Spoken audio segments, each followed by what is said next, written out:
রানী দাস। এই গ্রামটার নাম কি? ব্লক কিলা। এই সেন্টারটা আছে, এটা কি সেন্টার? অঙ্গনাদি সেন্টার। অঙ্গনারী সেন্টার।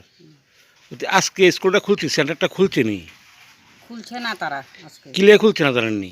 খুলছে না মানে তারা বলে 1 মাস 2 মাস হয়ে যেতেছে কাছাকাছি, তারা বেতন পায় না। এর লিগে বন্ধ। এটা কি সবসময় বন্ধ থাকবো কইছে তারা নাকি? যতদিন বদ্ধ না থাকে ততদিন তারা মানে যতদিন বেতন না পায় তারা অতদিন বদ্ধ রাখবে। বন্ধ রাখবো। এটা ব্লক টিলা অঙ্গনারী সেন্টার। আমি তো গ্রামের মানুষ, এই মানে আপনার বাড়ির পাশেই তো সেন্টারটা। আমার বাড়ির কাছে বললে আমি কইলাম, ঠিক আছে। গ্রামের লোক।